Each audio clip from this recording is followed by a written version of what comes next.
Hello everybody and welcome back to the channel. So today I am prepping my new garden space, which I'm so excited for. And as you see, I have a truck bed full of composted horse manure and some of the old grass hay that was in there and clay. The soil around here in western Kentucky is mostly clay. So I did not want to do in-ground gardening for that reason. And for the reason because, well, raised beds just make things easier. As far as bending down, weeding, planting things, all the above, raised beds are a great way to go. Now what we have decided to do was take these 55 gallon plastic drums, and these are food grade, and cut them, drain some drainage holes, which if you could see, we used a butterfly bit and put some drainage holes at the bottom and just 3 on the bottom sides. That way if the bottoms were clogged, that they could still drain.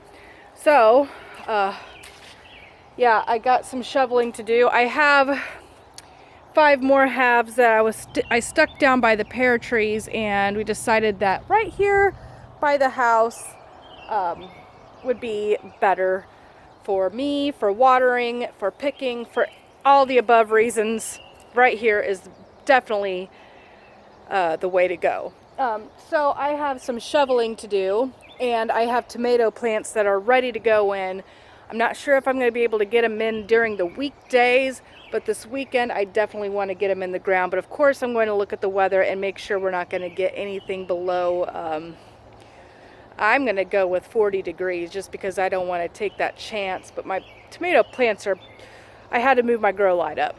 Now the peppers are a different story. I have a couple hanging on, but I did not water and let them dry out a little too much, and a lot of them died. So I do have to restart those. But it's fine. I still have plenty of time, especially in my new extended grow season, to grow some peppers. So the Apocalypse Scorpion peppers are still growing, and the Lupita something are still growing. But anyway, I will give you all an update on the greenhouse, the winter sowing greenhouses, and my little herb box. I did restart seeds in my herb box, but I left the herb box out on the porch, not over under the awning there, and they got rained, and it doesn't have any drainage holes in it, so I ended up dumping the excess water out, and I'm probably going to have to re-sow seeds. But I did buy some rosemary and German thyme plants from Kroger and planted them in there. I don't know if I'll have to move them in the future or not, but there they are, just hanging out being beautiful. And that's another thing I would like if I have my garden space right here off where the pool used to be, is to have some steps down there, because this back door is pretty close to the kitchen. It'll make things a lot smoother for me for picking and all that stuff. So, oh wow, look at those Brussels sprouts. I don't know what that is. I'm going to say that's spinach just because I've grown that variety before, Monstro de Viroflay. My calendula looks great. You can see it in there. Oh, it looks like some clovers in there. I can't tell what's in here. But yeah, I have quite a bit of stuff. Ooh, that's asparagus, I believe. So I'm pretty excited. I'm still in need of plastic drums and old kiddie pools or anything like that to make raised beds out of. If anybody knows anything and are in the western Kentucky area, please get a hold of me. Oh, look at my Merlot spinach. I am going to have to find something to plant that spinach in. I'm not spinach, the lettuce, because I've been going through quite a bit of lettuce by packing sandwiches to take to work with me. I like to put lettuce on there for a little bit of crisp and green flavor to it, and on top of other things as well, and besides the salads. And I don't even eat a lot of salads right now because I don't have an abundance of lettuce or spinach or any kind of green. So I still been using quite a bit of lettuce though. So I'm excited. So I'm going to have to find more things to come up with. But I am totally excited about this garden project. It's been pretty chilly. Luckily hasn't gotten below freezing, but I'm still on the air of caution because I don't want to lose plants and have to restart all those tomatoes and things again.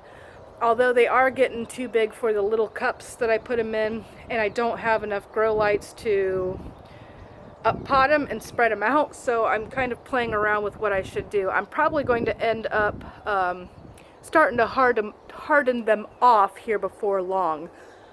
You know, I said I was fixing to plant my tomatoes out this weekend, and I haven't even started hardening them off, so that's not going to work out too well for me. So I guess that's my next step, is to start hardening them off. I'm going to check the weather, make sure it's not going to be like pouring down rain or super windy or something like that, to make sure my plants are protected, because like I said, I don't want to have to start a bunch of seeds again. The peppers is one thing. The tomatoes is a whole different ball game. Not that they're any harder, they're actually easier, but you know, I got other things I want to start, and I got garden beds to prep and so forth and so forth. So anyway, yeah, we have 2 pear trees down there along the fence, and if you could see, I got my barrels down there. I can't tell where it's really looking. Okay. And we got yard cleanup to do, grass to mow, horses to take care of. And yeah, life's been pretty busy, but it's been fun and eventful. I'm getting over having a cold. It's been pretty long stretch one with the voice, but now it's been sneezing, head congestion and stuff, so I haven't done any complete Apocrypha reading lately, and I apologize for that, and I promise I'll get on it. We're also preparing for my boyfriend's brother to come up from Texas on Wednesday, so I've been trying to take care of that, and some sewing and just some inside spring cleaning projects that could be done before the full swing of summer comes around and we're more involved with horses and gardening and things of that nature. So yeah, I'm just excited, and I'm sorry, I apologize again about my videos and not keeping up with everybody as much as I'd like to, because my internet is not the best here, and so I apologize. But I will do my best to keep up with you and to keep you posted on my side of things. And I just appreciate y'all sticking around anyway. And as always, I love you, and so does Jesus. God bless.